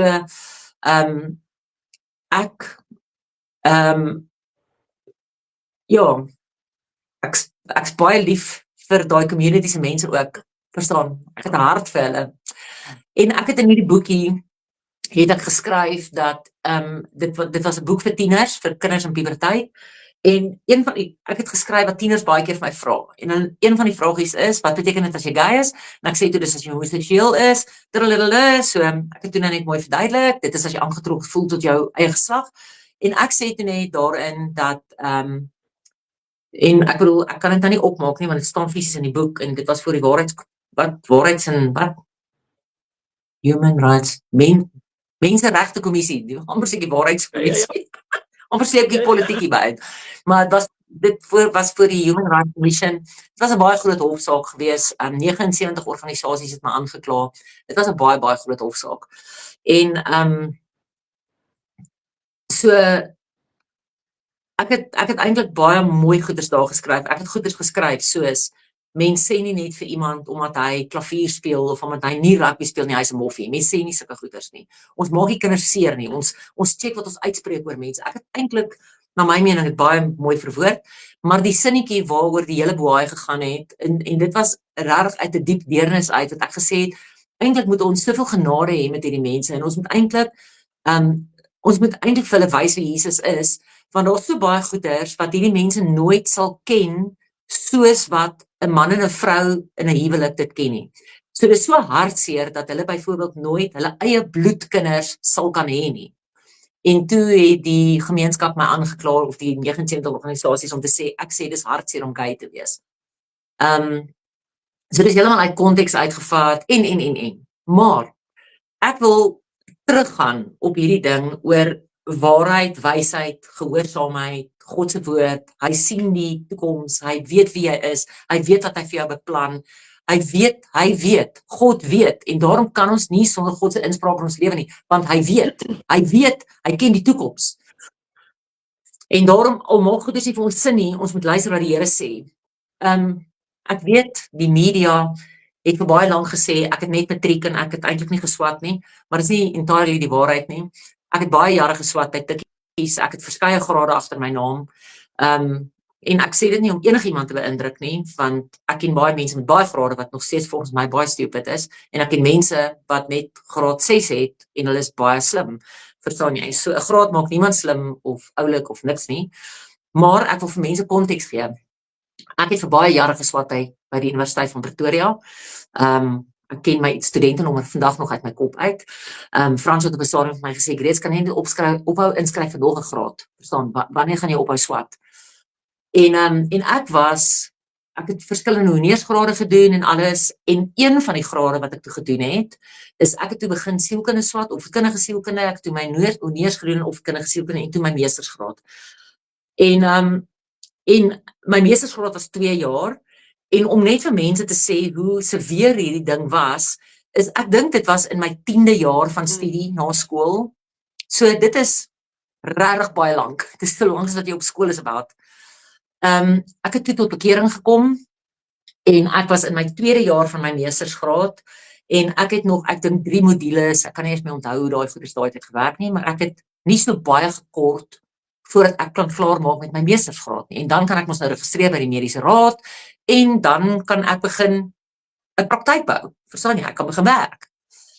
En ek het toe kort onlangs voor dit tot bekering gekom, en 'n paar van die goeders wat ons in sielkunde geleer het, hierdie gaan nie oor sielkunde nie, asseblief tog moenie voel ek spreek sielkundiges aan nie. Daar's net 'n paar goeders wat nie gegel het met, maar wat die Bybel sê dit, wag, nee, ek verstaan nie hierdie mooi nie. En toe eendag, toe was ek op 'n plek, ek het op 'n sonbed gelê om presies te wees. En op baie wat nog so toemaak, daai tan can goedjies wat so jou amper doodval, wat jy so klotsig laat voel, wat jy in jou eie sweet lê. En toe het ek Geraldine, ek kan nie, ek weet mense wil baie keer hoor, maar Greta, hoe bedoel jy? Maar ek weet dat daai dag die Here audibly gehoor het.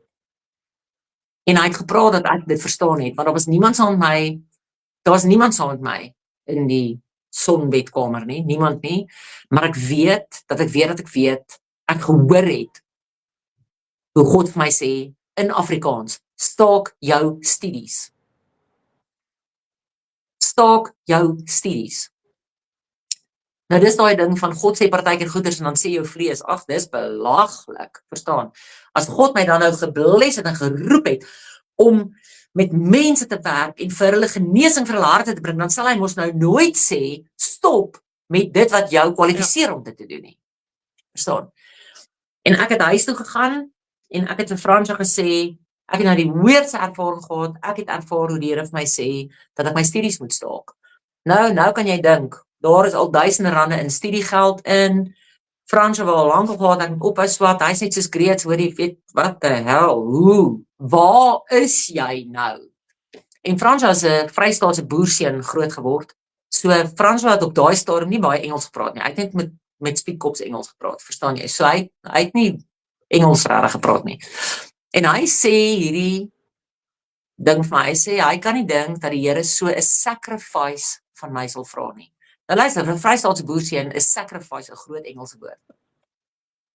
Dit is, verstaan jy?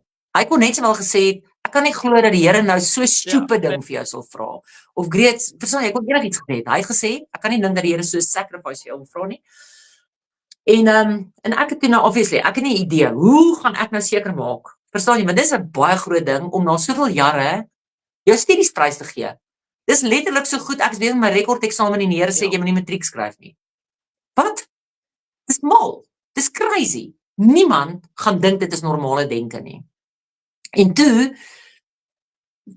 is ek nou maar net soos, Here, ek weet nie, ek weet niks van, luister vas om die Here se stem beter te hoor, ek is net soos hier op die, luister, ek weet nie wat moet doen nie, ek weet nie wat om te doen nie, maar hierdie ding sit hier in my gemoed. En ons het in so'n klein huisgemeentetjie behoort, en daar kom 'n ou tannie na my toe, sy ken my nie, sy vra my, sy weet nie wat sy getroud het, 'n kinders, sy weet nie, maar sy weet net, ek is so, vet, ja, tannie, ek weet nie hoe hierdie goeders werk nie, verstaan, ek het streng hervormd groot geword, nog nooit in my lewe gehoor van enigiemand wat vir enigiemand woord gee nie, maar okay, tannie, gooi hom, en sy sê, maar dis nou baie snaaks, sy moet dit vir my in Engels sê, ek sê, okay tannie, wat ek ons taal tannie moet praat, gooi hom, moet nie in tale praat, want ek kan dit nie uitleen nie, so, sê my wat tannie wil sê, en sy sê, die Here sê, your obedience will be better than your sacrifice. Dis soos 'n jaw drop. Wat het Tannie nou net vir my gesê? Sy weet nie wat dit beteken nie, maar die Here sê, your obedience will be better than your sacrifice. Ek het die volgende dag ek my tikkies gestaak. Ek het nie my meestersgraad klaar gemaak nie. So ek is eintlik ongekwalifiseerd in die veld van sielkunde vir alle tegniese doeleindes. Verstaan jy, want ek het nie die kwalifikasie agter my naam nie. En toe ek gaan staak het, ons was net 8 meesterstudente. As ek die getal reg onthou, 8. Ek dink ons was 8. Ons was min meestersgraadstudente. En toe het die professore van daai tyd my ingeroep en vir my gesê, hulle wil graag my net 'n gesprek hê daaroor, want besef ek dat as ek staak, kan ek nie registreer by die mediese raad nie. Nou, luister, ek is soos wat, waarvan praat julle? Ja, met ander woorde, jy gaan nie 'n praktyk kan hê en geld kan vra en wat ook al nie, want en niemand gaan jou beskerm nie, Greta. Onthou, want die mediese raad is daar om jou te beskerm. Hulle beskerm jou in jou sielkundige beroep of in jou mediese praktyk. Hulle beskerm jou, die mediese raad. Jy moet registreer by hulle. En jy gaan nie kan registreer nie. Ek soos wel, weet wat, ek staak. En ek het vir baie jare, dit was ek dink in 2001, ja, dit was alhoewel my 11de jaar van studie. Ek het vir baie jare, het ek met die Here geworstel en gewonder, Here, hoe kon U dit van my al weggevat het, want ek is so lief vir die veld van verhoudinge en neurologie denke en hoe goed is werk, en ek is so lief daarvoor, hoekom het U dit van my al weggevat? En ek het gehoor hoe van my klasmaats daai tyd, hulle het praktyke oopgemaak, en hoe hulle doktersgrade gedoen het, en alles, en hier sit ek ongekwalifiseerd na 10-11 jaar, en ek het baie met die Here geworstel, en so gebeur het toe in 2016, staan ek by 'n vrouedag in Witbank, en daar kom een van die vrouens wat 'n uitstaller was eintlik, kom na my toe, en sy sê vir my, sy het 'n woord vir my, en omdat ek nou al geleer het, om bietjie meer te discern, en ek leen nie net my ore uit vir almal wat sê, o Greta, ek bid vir jou, of o Greta, kan ek ietsie vir jou sê, verstaan jy? Partykeer dan sal my gees net onmiddellik soos, o baie dankie, verstaan? Maar partykeer dan weet jy dat jy weet, jy moet luister. En ek het net geweet dat ek weet, ek moet na hierdie vrou luister, en sy sê vir my, die Here sê, daar kom oor 6 weke, 'n storm in my lewe. Nou, dis nie die lekkerste woord om te kry nie. Dit is soos, hey, kan die Here nie vir my sê, hey, ek het goeie nuus. Nee, hy sê, daar kom 'n storm in my lewe. En ek het gevra, het hy vir jou gewys wat die storm? En toe sê sy, nee, ek weet nie wat gaan gebeur nie. Die Here sê, dis 'n groot storm wat kom, maar die Here sê, hy's klaar in die storm. Nou, gaan werk jou vleeskoppie onmiddellik uit, waar 6 weke? 6 weke van nou af, is daai week. Wat gebeur daai week? Verstaan, vlieg ek iewers heen, gaan die vliegtuig val.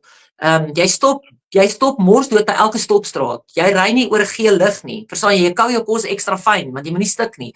Verstaan jy, dit is soos letterlik, hier kom 'n storm. Here, ek weet nie, gaan ek dood gaan ek siek word, wat gaan gebeur? Ek weet nie. En Geraldine, weet jy, is so amazing. 6 weke later, toe het ek die aand laat in my bed gelê. Ek was al op pad om te gaan slaap. Toe kry ek WhatsApp van iemand af wat net sê, ek dink aan jou. Ek is soos, well, baie dankie, verstaan. En net daarna toe kry ek nog 'n WhatsApp om te sê, ek bid vir jou, van iemand anders af. En ek is soos, wag 'n bietjie, sit reg op, wat is hierdie? En toe ek die derde WhatsApp kry, toe is ek so, skus tog, weet jy iets wat ek nie weet nie? En toe het hulle net gesê, het jy Twitter gesien? Toe moet ek daai tyd in die middernag, moet ek myself inlog in Twitter en forgot password, ek is nie op Twitter nie, het ek ooit ewe 'n Twitter account, ek weet nie hoe om hierdie te doen nie, wat, en ek is baie gespanne, en toe ek dit oopmaak, toe is daar 'n foto van my boekie, Greta Wit sê dit is hartseer om gay te wees, en LGBTQ gemeenskap kla Greta Wit aan, en ja, en die volgende dag, toe is die rapport op my in die beeld, en wat, en daar begin die groot saak toe nou. En die Menseregkommissie, jy kan nie sommer net nou met 'n ninkempoepie prokureur daar opdaag, jy kry vir jouself senior advokaat en alles, want dit is baie ernstig. Ek wil nou voel ek is skielik in die league van die groot Julius Malema sake. Dit is soos, wat die hel, dit is soos, wat in die lewe verstaan? En die media was relentless. Geraldine, as ek vir jou sê relentless, dan bedoel ek relentless. Dit was sekerlik een van die ergste tye in my lewe. En toe het ek uitgereik na AfriForum toe en hulle het gesê hulle kan my in kontak sit met iemand wat my sal kan wat my sal kan verteenwoordig. En dis toe 'n Engelse Katolieke advokaat. En ek is soos, Here, kan ek nie net 'n ou kry wat soos nou moet ek nog deur Moeder Maria veg hierso en Here, asseblief tog gee net vir my, verstaan jy? Dit is want nou gaan ons lering dalk bots en ek wil vir hom probeer verduidelik en dalk verstaan jy en ek weet ons nou hoe sien die Katolieke wêreld en nou sê ek soos Here, okay, asseblief tog kan jy net vir die ou wisdom gee en elke ding. En ek sal nooit vergeet nie, ek het in Willie Spies van Hurter Spies, die prokureurs in sy kantoor hierdie ou ontmoet en hy het deur my goeders gewerk. Terwille van kostes het hy op sy eie deur goed gewerk sodat ek nie die hele tyd in konsultasie moet sit nie. En een van sy eerste vrae was hy wil net met my praat oor my studies want hy sien hierso dat ek het studeer en hy sien hierso my punte en hy sien my studiejare en hy sien my kwalifikasies en hy sien al daai goeders, maar hy verstaan nie hier's een graad wat nie klaar is nie. Het hy dit verkeerd, het tiks van verkeerde goeders gestuur en nou moet jy weet, een van die goeders was, hulle wou my gelykheidshof toe vat en dan is tronkstraf ook op die kaarte, verstaan jy, tronkstraf is 'n moontlikheid en duisende rande en al sulke goeders. En toe sê ek van, ja, dis my meestersgraad, ek het hom nie klaar gemaak nie, en hy sê vir my, hoekom nie? Ek sê, dis 'n baie lang storie, verstaan, begin by 'n sonbed, maar ek het nie nou tyd om hierdie vir jou te vertel nie, want dit het niks te doen met hierdie hofsaak nie. En hy het net so gepause en hy het vir my gesê, maar hy wil net graag verstaan, as ek nie my meestersgraad klaar gemaak het nie, beteken dit ek is nie geregistreer by die mediese raad nie. Toe sê ek, nee, ek is nie geregistreer by die mediese raad nie. Hoekom? Toe sê hy, want dit maak die saak heeltemal anders.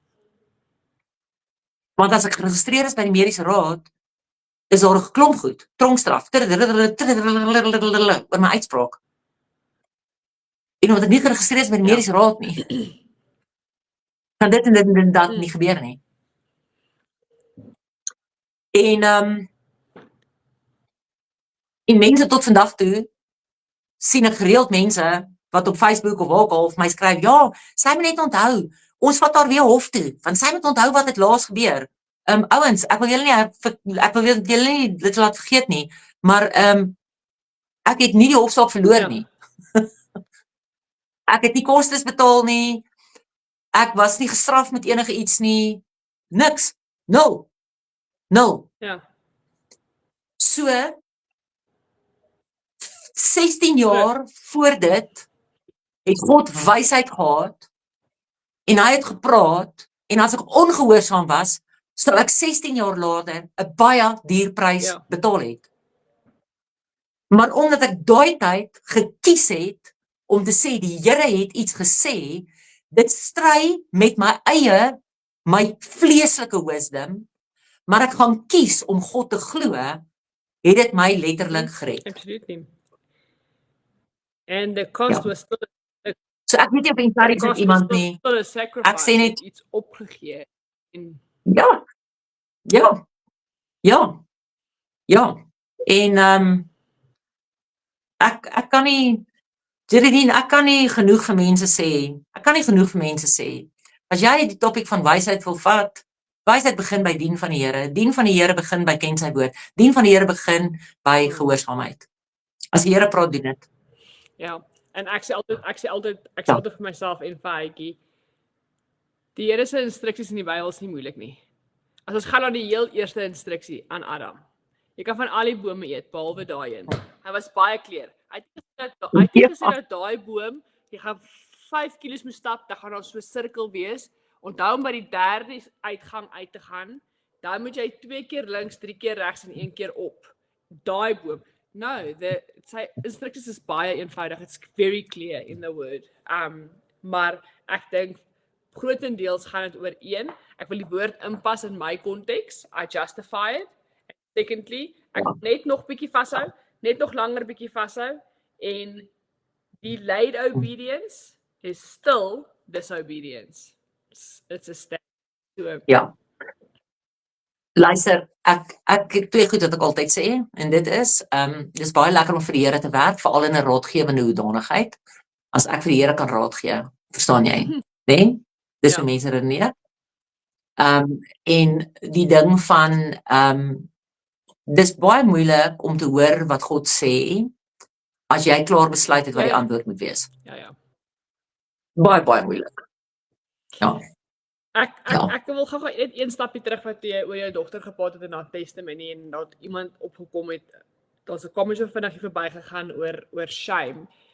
Ek dink is belangrik, dis nie deel van vanaand se episode nie, maar ek dink is belangrik net om die verskil tussen shame en guilt te verstaan. Guilt is action-based. Dis wanneer ons iets doen wat ons weet, nie in ons waardes of in God se waardes val nie. En dan kom die Heilige Gees gewoonlik en hy convict ons and it leads us to repentance and repentance leads us to change or changed behavior. Dis guilt. Shame vir my is 'n identity-based issue. It's when you speak about yourself, I'm the failure, actually goed genoeg. It's an identity in jou. Dis orphan spirit. Dis orphan spirit. Gaan jou in shame vashou. So, net gou vinnig. My laaste vraag, ons trek weer 'n uur en 'n half en ek weet jy kry die vraag verskriklik baie en dis hoekom ek hom weer uit gaan gooi daar buitekant is, hoe hanteer ek dit? Hoe hanteer ek dit as my man of my gesin nie dieselfde geestelike pad as ek stap nie? Hoe lyk wysheid in so 'n situasie? Dit dien verskillend vir verskillende vroue. Want ek praat ook nou, daar's dalk nou 'n vrou wat na my luister en sê ek wil graag 'n godly vrou wees, maar my man abuse my. Dan lyk haar wysheid anders as 'n vrou wat sê ek wil graag 'n obedient vrou wees. My man gaan saam met my kerk toe, maar hy leef 'n dubbelstandaard wanneer hy op 'n Saterdag aand sy Branna Janna pakkie aantrek. So daar's nie 'n resep nie. Daar's nie 'n resep want daar's principles, daar's beginsels in God se woord. Maar my omstandighede en jou omstandighede is nie noodwendig dieselfde nie. Maar daarom is daar nie 'n cookie cutter resep om te sê, as jou man nie die Here dien nie, doen dit. As jou man nie die Here dien nie, doen dat. Verstaan jy? Want mense se goeie gaan verskil. Ek dink dis baie belangrik dat as jou man nie die Here dien nie, het sy dit beteken hy's lou, warm, dien nie regtig die Here nie, of hy's 'n hoereerder, of hy drink homself in 'n pulp in, of hy slaan jou in 'n pulp in. Ek dink is dit baie belangrik dat jy moet weet, jy kan hom nie manipuleer in waarheid in nie. Jy kan hom nie manipuleer in waarheid in nie. You cannot guilt or shame somebody into changing.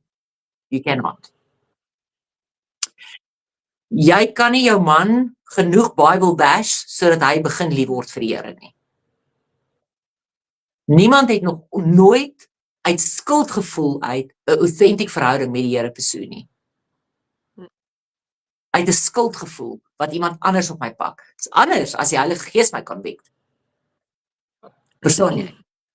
So ek dink die principle moet net wees, jy kan nie jou huisgesin se staanplek verander deur hulle te probeer laat skuldig voel, deur hulle te laat bang maak. Onthou net as Jesus jou vandag kom haal, verstaan jy? Waartoe gaan jy, my man? Gaan jy by daai selfe drankasem môre die Here dien?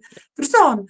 Ek wonder wat sal die Here nou dink as hy saam met jou besit voor hierdie TV en daai program saam met jou moet kyk. Jy kan nie jou man in 'n verhouding met die Here in guilt, shame, manipulate nie. Jy kan nie. So, ek dink dis baie belangrik dat afhangende van die situasie, maar ek dink dit is baie belangrik dat jy aktief sal werk aan jou wisdom en jou verhouding met die Here. Want in jou verhouding met die Here gaan die Here vir jou wisdom gee om wat ook al die situasie is, verskillend te hanteer. Gebaseer op een waarheid wat vas staan. Ek weet nie of maak dit weer sin nie. My one-liner is dat die sagtheid van jou geloof is sterker as die hardheid van jou argument. So ek dink dit is belangrik as jy in so 'n situasie is om nie jou eie geloof te compromise, to make them feel better or to make yourself feel better. En twee is om te besef en te verstaan, ek skryf in my boek daaroor, ek het voor Hytjie en voor my 4 jaar single sabbatical en screwed up verhoudings vir verskeie gebroke redes. En ek het vir te lank in 'n verhouding gebly because I thought that I was going to save this person. Ek gaan hom red. Ek speel daai rol until I completely destroyed myself en ten koste van myself het ek gegee en geïnvest en dis nie ons rol om mense te verander nie, maar om God se liefde te wys en soos jy gesê het, staan vas in jou waarheid sonder om te compromise op jou geloof en jou beginsels en jou values. Ja. Maar is moeilik, want wanneer jy dit prakties wil begin uitleef, sê nou maar, want onthou daar is 'n verskil om in 'n verhouding te wees en om getroud te wees. In 'n verhouding kan jy net sê, hey, weet jy wat, hierdie kom nie van die Here af nie. Verstaan? So, ek gaan net nie meer in die verhouding wees nie. Maar as jy getroud is dit 'n ander ballgame. As al kinders betrokke is dit 'n ander ballgame. So dis nie so maklik nie. As jou man sê, hey, weet jy wat, ek kyk porn en ek wil nou met jou hierdie en hierdie en hierdie ook doen. Okay. Wat moet ek nou? Want ek moet submit. Onthou my liggaam behoort nie meer aan myself nie. Onthou ek wil die Here, my man wen vir die Here en alles. Dit beteken nie jy moet nus Betsy word nie. Dit beteken nie jy moet buig soos 'n warm visser nie. Dit beteken nie jy is 'n blou-up dol met wie hy kan doen net wat hy wil, omdat jy nou moet submit en alles nie. En dis hoekom ek sê bad theology bring ons baie keer by onwysheid, omdat ons glo, maar ek moet seker, want dis seker wat die Here van my verwag. Verstaan jy? Ek gaan jou 'n voorbeeld gee. Ek het 'n vrou gehad wat dis nie 'n voorbeeld nie, is net 'n storie.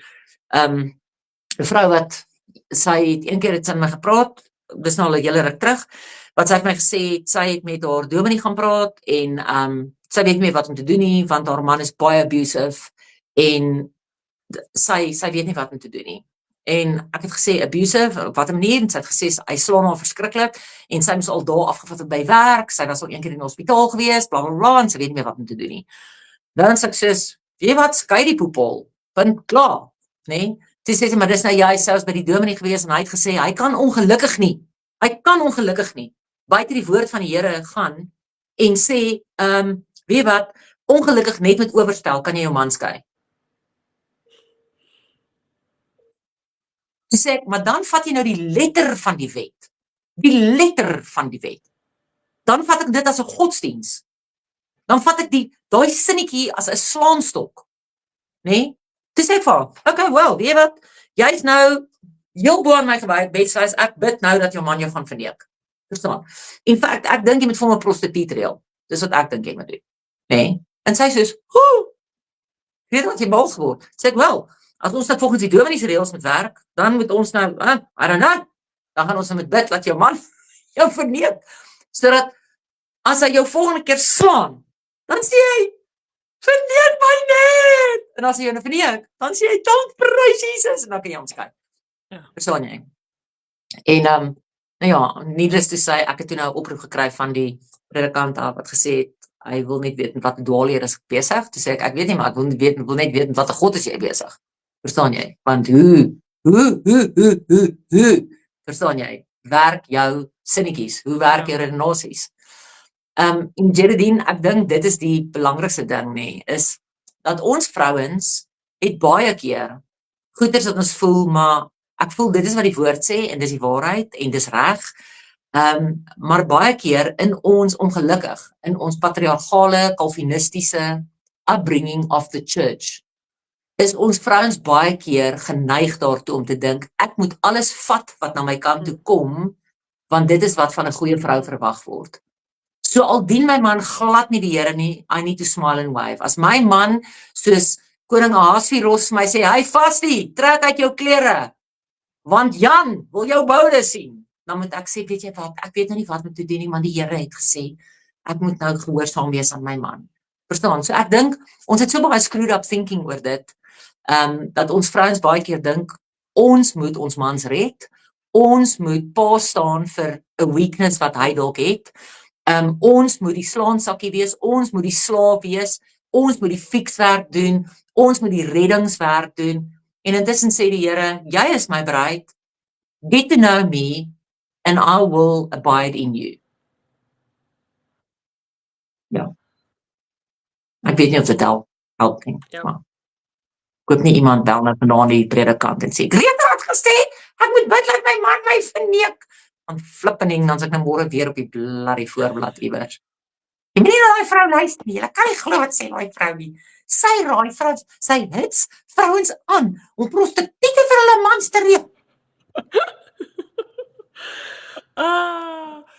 Luister, ek waardeer ongelooflik. Dit was my baie lekker om weer al hierdie vrae te gaan. Ek wil net gou sê, hoor my sê vra, jou broer verjaar vandag, nê? Nee.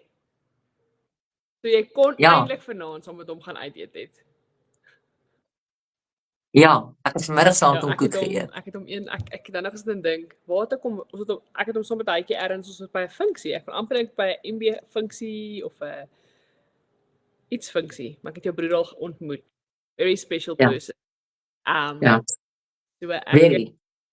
Baie spesiaal. Jy kon vanaand vir die tyd saam met jou mense gewees het, so ek waardeer dit weer eens dat jy saam met my kuier. Dit is 'n baie groot plesier. Hier buitekant my deur is daar 9 missionaries wat hier by my bly. Eergister op jou dak gesit het, is So al net- af. Is Sê jy? al van jou dak afgeklim ten minste. Hulle het al van my dak afgeklim. Ja. Hulle het soos Petrus op die water probeer loop, so hulle het oor my swembadseil gehardloop om te kyk hoe lank kan hulle bo bly, so hulle het my seil vernietig. Verstaan? Ja. So hulle het onderneem om my 'n nuwe Ja, seil te koop. Dit is soos missionaries is partykeer mal mense. Ja, hulle doen mal goed. Is die slimste Ja. ook. So bly nou Ja, maar onthou al daai missionaries is nie jong Nee. mense nie. soos gaan bid dat een Van daai hulle- missionaries is in hulle 30's. Ja. Ja. Ja. Ons gaan bid vir een van hulle wat net ten minste radikale wysheid gaan kry om die groep te lei. Ja. Beter besluite. Ek wil net sê my dogter is die leier van die groep. Dit ek love haar. Ek hou haar dop. Ek hou eintlik almal van hulle dop. Hulle almal het so ongelooflik gegroei. Ek meen as ek kyk na die name, like I'm not even going to try. Oudste met die juwele, wat is Dion, wat die missioner is, né? Nee? Ja, Tion en Gita. Ja, maar Gita is nou tweede jongste, maar sy, hierdie, ek hou baie dop. So baie van haar wat met my gees resonate en met my gees praat, het wat herinner my toe ek daai ouderdom was en so soekend en so honger is en love haar video en love die boldness waaroor sy uit haar plek van aangepraat. So jy het mooi kinders en jou hart is mooi en jy is 'n blessing en 'n ongelooflike waarde vir my en vir die vrouens en dankie vir jou tyd. Dankie Geraldine. Ja. Ek sien jou volgende week weer. Volgende week weer. Mag julle wysheid hê oor julle huis se registrasie. Wel, kyk nou gou vir hulle gaan daai storie afsluit. So hytjie wou manipuleer en wat gebeur? Die akseskantoor is net toe hierdie week. So as iemand hier in die chat vir my kan sê, hoekom is die ek wil nie hy moet oopmaak nie. Ek gee nie om nie. Not really concerned. Ek jaag nie na my nuwe huis toe nie. Ek wil verstaan. Waar's die kommunikasie oor waarom hy toe is? Maar anyway. Miskien sit God nou en hy soos